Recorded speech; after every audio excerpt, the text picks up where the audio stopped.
Hello friends, Techpedia ఛానల్కి స్వాగతం. మీ అందరికీ తెలిసే ఉంటుంది, రీసెంట్గా రెడ్మీ నోట్ 7 ఇంకా రెడ్మీ నోట్ 7 ప్రో రెండు ఫోన్స్ రిలీజ్ అయ్యాయి. రానున్న రోజుల్లో అంటే అప్కమింగ్ ఫ్లాష్ సేల్స్లో కొన్ని వేల లక్షల ఫోన్స్ ఇవి అమ్ముడుపోనున్నాయి. అయితే దీనికి సంబంధించి ఎయిర్టెల్ ఇంకా జియో రెండు కూడా పోటీగా మంచి డబుల్ డేటా ఆఫర్స్ లాంచ్ చేయడం జరిగింది. అయితే ఈ రెండింటిలో ఏది బెటర్ అనేది ఈ వీడియోలో మనం తెలుసుకోబోతున్నాం. వీడియో పూర్తిగా చూసిన తర్వాత మీకు ఏమైనా డౌట్స్ ఉంటే కామెంట్ చేయండి. ఇలాగే మన ఛానల్ వచ్చే అప్డేట్స్ అన్ని మిస్ అవ్వకుండా ఉండాలంటే ఛానల్ కూడా సబ్స్క్రైబ్ అవ్వండి. ఇక మీరు ఇప్పుడు స్క్రీన్ పై చూస్తున్నారు కదా, మీకు ఒక సింపుల్ టేబుల్ కనిపిస్తుంది. ఇక్కడ మీరు గమనించినట్టయితే ఎయిర్టెల్కి సంబంధించినంత వరకు మీకు డబుల్ డేటా ఆఫర్ కావాలి అంటే మాత్రం మీరు 249 లేదా 349తో రీఛార్జ్ చేయవలసి ఉంటుంది. రెండింటి వ్యాలిడిటీ సేమ్, కాకపోతే డైలీ డేటా మారుతుందన్నమాట. 249తో రీఛార్జ్ చేస్తే డైలీ మనకి 4 GB డేటా వస్తుంది.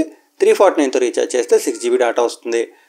ఈ రెండింటిలో ఏ ప్లాన్తో మీరు రీఛార్జ్ చేసుకున్నా కానీ 10 నెలల పాటు లేదా 280 రోజుల పాటు మీకు డబుల్ డేటా వస్తుంది. మీరు 10 నెలల పాటు 249తో రీఛార్జ్ చేసుకున్నట్టయితే 1220 GB డేటా వస్తుంది. అలాగే 349తో మీరు 10 నెలలు రీఛార్జ్ చేసుకున్నట్టయితే 1680 GB డేటా వస్తుంది అనమాట. అలాగే టోటల్ ప్రైసెస్ చూస్తున్నారు కదా, 2490 ఇంకా 3490గా ఉందన్నమాట. అయితే దీనికి తగ్గట్టుగా జియో కూడా డబుల్ డేటా ఆఫర్ లాంచ్ చేసింది. ఆ వివరాలు కూడా మనం ఇప్పుడు చూద్దాం.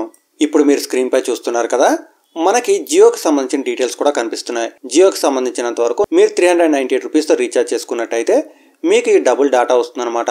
అయితే మీరు టోటల్ జీబీ గమనించినట్టయితే మనకి 249 ఇంకా 398లో సమానంగా ఉంది. అందువల్ల ఈ రెండు ప్లాన్స్ మనం కంపేర్ చేసి చూద్దాం. ప్రస్తుతానికి ఈ 349 ఎయిర్టెల్ రీఛార్జ్ డీటెయిల్స్ నేను హైడ్ చేస్తున్నాను. ఇక్కడ మీరు చూడొచ్చు, డీటెయిల్స్ చాలా క్లియర్గా ఉన్నాయి. మనకి 249తో రీఛార్జ్ చేస్తే 28 డేస్ మాత్రం వ్యాలిడిటీ వస్తుంది. కాబట్టి మీకు టోటల్గా 280 డేస్ పాటు డబుల్ డేటా కావాలనుకుంటే 10 టైమ్స్ రీఛార్జ్ చేయాలి. కానీ జియో 399 రీఛార్జ్కి వచ్చేసరికి 70 డేస్ వ్యాలిడిటీ కాబట్టి మీకు 280 డేస్ పాటు డబుల్ డేటా కావాలనుకుంటే కేవలం 4 రోజులు రీఛార్జ్ చేస్తే సరిపోతుంది అనమాట.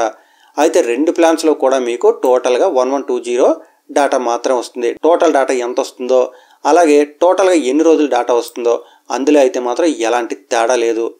కానీ ముఖ్యంగా మనందరికీ సంబంధించినంత వరకు ప్రైస్ అనేది బాగా ఇంపార్టెంట్. కాబట్టి ఇక్కడ మీరు గమనించినట్టయితే 10 నెలల పాటు మనం 249 రూపాయలతో రీఛార్జ్ చేసినట్టయితే 2490 రూపాయలతో రీఛార్జ్ చేయవలసి ఉంటుంది. కానీ జియోకి వచ్చేసరికి 398 రూపాయల రీఛార్జ్ మాత్రమే 4 సార్లు చేస్తే సరిపోతుంది. కాబట్టి మనం మొత్తం మీద 1592 రూపాయలు స్పెండ్ చేస్తే సరిపోతుంది అనమాట. సో ఈ విధంగా రెండు ప్లాన్స్ కంపారిజన్ ఉంది.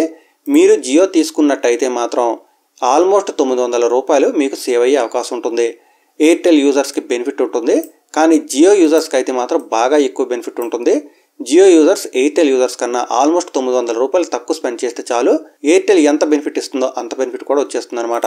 మీరు రెడ్మీ నోట్ 7 లేదా రెడ్మీ నోట్ 7 ప్రో డివైస్ కొంటున్నట్టయితే మీకు ఎయిర్టెల్ కన్నా జియో బెనిఫిట్స్ చాలా బాగున్నాయి. మీకు డీటెయిల్స్ అర్థమయ్యాయి అనుకుంటున్నాను. ఇంకా డౌట్స్ ఏమైనా ఉంటే కామెంట్ చేయండి. ఇలాగే మన ఛానల్ వచ్చే అప్డేట్స్ అని మిస్ అవ్వకుండా ఉండాలంటే ఛానల్ కూడా సబ్స్క్రైబ్ అవ్వండి. మరొక వీడియోలో మళ్ళీ కలుసుకుందాం. అంతవరకు సెలవు. Thanks a lot. Thanks for watching.